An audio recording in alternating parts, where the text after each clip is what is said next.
ओम शांति। पुस्तक पठन श्रीमद् भगवत गीता रहस्य। लेखक ब्रह्मा कुमार सुधांशु शेखर मिश्र। सप्तम अध्याय राजयोग। जोगी आत्मा संसारर सबु विषय प्रति अनासक्त हेउथिबारु शुभ अशुभ ଯେଉଁ ପ୍ରକାର ପରିସ୍ଥିତି ଆସୁ ସେ ଆନନ୍ଦରେ ଉତ୍ଫୁଲ୍ଲ ହୋଇପଡ଼ନ୍ତି ନାହିଁ କିମ୍ବା କ୍ରୋଧିତ ହୁଅନ୍ତି ନାହିଁ।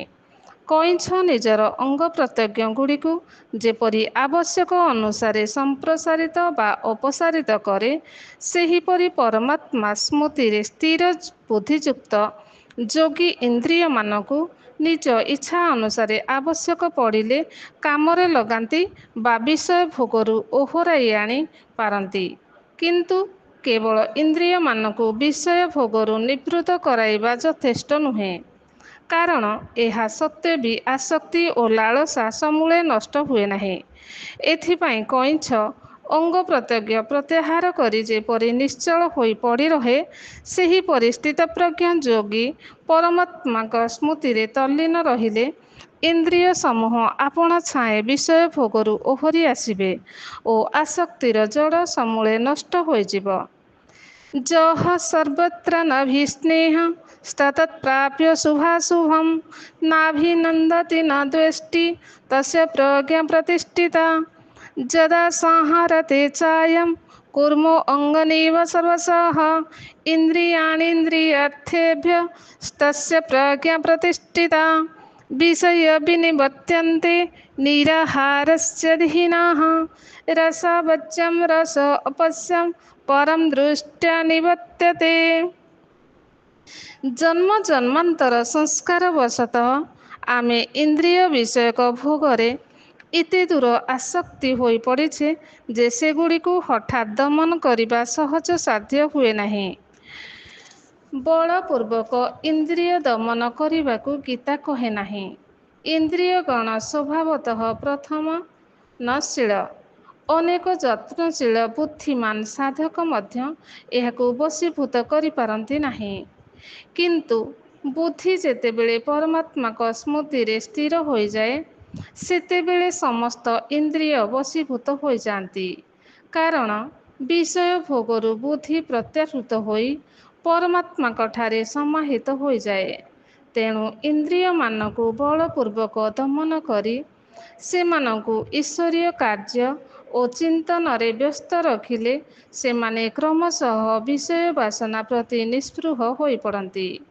मनोविज्ञान अनुसारे मध्य एक कथा स्वीकृत जे मनीषर मन जो विषय प्रति जेते चिंतन करुथाए सेति प्रति से सेति आसक्त होई पड़े। मनर खाद्य हेउछि संकल्प। शुद्ध संकल्प मन को सत्कर्म रे प्रवृत्त हेबा पाई प्रेरित करे। अशुद्ध संकल्प असत बा पाप कर्म पाई प्रवृत्त कराए।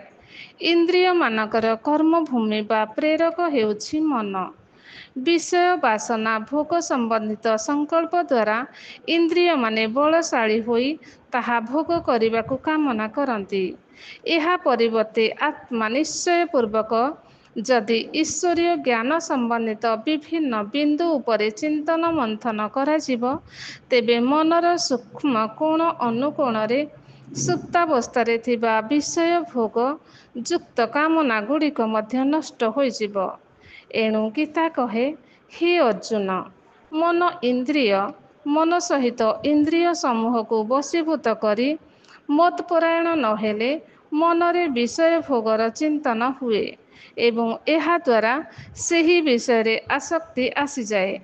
आसक्ति हेतु कामनार उत्पन्न हुए। कामनार परितृप्ति रे विघ्न सृष्टि हेले मनरे घोर क्रोध उत्पत्ति हुए। ध्यायतो विषयानां पुंसां संगस्तेषु उपजायते।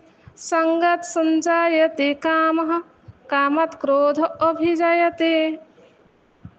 ईश्वरीय सान्निध्य लाभ करिबा पाई इच्छुक व्यक्ति बा जोगी आत्मा को विषय वासनार संकल्प संपूर्ण त्याग करी स्थित प्रज्ञ हेबाकु हेबो। स्थित प्रज्ञ पुरुष विषय वासनारू संपूर्ण मुक्त होइथिबारु ता मनरे सेते प्रति ଅନୁରାଗ ବା ବିଦ୍ୱେଷ ନଥାଏ। ଘର ଗୃହସ୍ଥ ମଧ୍ୟରେ ଥାଇ ମଧ୍ୟ ଯେପରି ବ୍ୟକ୍ତି ବିଷୟ ବାସନା ଦ୍ୱାରା ପ୍ରଭାବିତ ହୁଏ ନାହିଁ, ସେହି ହେତୁ ତାର ମନ ସର୍ବଦା ଶାନ୍ତ ପ୍ରସନ୍ନ ରହେ। ବିଷୟ ପ୍ରତି ବୈରାଗ୍ୟ ହେତୁ ତାର ମନ କୌଣସି ପ୍ରକାର ଦୁଃଖ ଦ୍ୱାରା ଭାରାକ୍ରାନ୍ତ ହୁଏ ନାହିଁ। ଏହିପରି ପ୍ରସନ୍ନଚିତ୍ତ ଯୋଗୀର ବୁଦ୍ଧି ଅତି ଶୀଘ୍ର ଈଶ୍ୱରୀୟ ସ୍ମୃତିରେ ସ୍ଥିର ହୋଇଯାଏ। ପ୍ରସାଦେ ସର୍ବଦୁଃଖାନାଂ ହାନିରସ୍ୟୋପଜାୟତେ ପ୍ରସନ୍ନଚେତସୋ ହ୍ୟାସୁ ବୁଦ୍ଧିଃ ପର୍ଯ୍ୟବତିଷ୍ଠତେ। ଯୋଗ ମାର୍ଗରେ ବୁଦ୍ଧିର ସ୍ଥିରତା ଏକାନ୍ତ ଅପରିହାର୍ଯ୍ୟ। ଏଥିପାଇଁ ବିଷୟ ବାସନାକୁ ସମ୍ପୂର୍ଣ୍ଣ ଭାବରେ ମନରୁ ଉପାଡ଼ି ବାହାର କରିଦେବାକୁ ହେବ, ଅନ୍ୟଥା ବୁଦ୍ଧି ସ୍ଥିର ହେବା ସମ୍ଭବ ନୁହେଁ। ବୁଦ୍ଧି ସ୍ଥିର ନ ହେବା ପର୍ଯ୍ୟନ୍ତ ମନ ଈଶ୍ୱରୀୟ ସ୍ମୃତିରେ ଏକାଗ୍ର ହୁଏ ନାହିଁ। ପରମାତ୍ମା ଜ୍ଞାନର ସାଗର, ତାଙ୍କ ସହିତ ମନ ଏକାଗ୍ର ଭାବରେ ଯୁକ୍ତ ନ ହେବା ପର୍ଯ୍ୟନ୍ତ ଜ୍ଞାନ ପ୍ରାପ୍ତି ହୁଏ ନାହିଁ। ଅଜ୍ଞାନତା ହିଁ ସମସ୍ତ ଦୁଃଖ ଓ ଅଶାନ୍ତିର ମୂଳ କାରଣ। ତେଣୁ ଯେ ପର୍ଯ୍ୟନ୍ତ ପ୍ରକୃତ ଜ୍ଞାନ ଉଦୟ ହୁଏ ନାହିଁ, ମନରେ ଶାନ୍ତି ଆସେ ନାହିଁ। ଫଳରେ ଯୋଗୀ ପରମାତ୍ମିକ ସୁଖରୁ ବଞ୍ଚିତ ହୁଏ।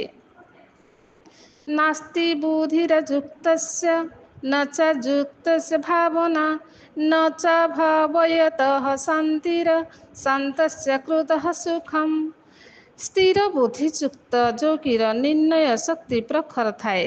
ସେ ଈଶ୍ୱରୀୟ ଜ୍ଞାନଯୁକ୍ତ ହୋଇଥିବାରୁ ଭଲ ମନ୍ଦ ଓ ସତ୍ୟ ମିଥ୍ୟାର ସଠିକ୍ ନିରୂପଣ କରିପାରନ୍ତି। ସେଥିପାଇଁ ସେମାନେ ବିଷୟ ସୁଖକୁ ବିଷତୁଲ୍ୟ ମନେ କରି ତ୍ୟାଗ କରନ୍ତି। କିନ୍ତୁ ସାଧାରଣ ଲୋକ ଏହାକୁ ଭ୍ରମବଶତଃ ଅମୃତ ତୁଲ୍ୟ ମନେ କରି ସେଥିରେ ଲିପ୍ତ ରୁହନ୍ତି। ଅପରପକ୍ଷରେ ଯୋଗୀ ଆତ୍ମା ଏଥିପାଇଁ ଆଖି ବୁଜି ଦେଇ ପରମାତ୍ମିକ ସୁଖରେ ବିଭୋର ଥାନ୍ତି। ତେଣୁ ଯେଉଁ ବିଷୟରେ ସାଧାରଣ ଲୋକେ ସମ୍ପୂର୍ଣ୍ଣ ଉଦାସୀନ, ଯୋଗୀ ଆତ୍ମା ସେଥିପାଇଁ ଚିର ଜାଗ୍ରତ। ଯେଉଁ ବିଷୟ ପ୍ରାପ୍ତି ପାଇଁ ସାଧାରଣ ଲୋକ ସତତଃ ପ୍ରଯତ୍ନଶୀଳ, ଯୋଗୀ ସେଥିପ୍ରତି ସମ୍ପୂର୍ଣ୍ଣ ଉଦାସୀନ। ଏହାକୁ ଗୀତା କାବ୍ୟିକ ରୀତିରେ ବର୍ଣ୍ଣନା କରି କହିଛି, ଯାନି ସା ସର୍ବଭୂତାନାଂ ତସ୍ୟାଂ ଜାଗର୍ତି ସଂଯମୀ ଯସ୍ୟାଂ ଜାଗ୍ରତି ଭୂତାନି ସାନି ସା ପଶ୍ୟତ ମୁନେଃ। ଅର୍ଥାତ୍ ସମ୍ପୂର୍ଣ୍ଣ ଭୂତ ପ୍ରାଣୀମାନଙ୍କ ପାଇଁ ଯାହା ରାତ୍ରି, ତାହା ଯୋଗୀ ପୁରୁଷମାନଙ୍କ ପାଇଁ ଦିନ, ଏବଂ ସାଧାରଣ ଲୋକଙ୍କ ପାଇଁ ଯାହା ଦିନ, ତାହା ଯୋଗୀ ପାଇଁ ରାତି। କ୍ରମଶଃ ଓମ୍ ଶାନ୍ତି।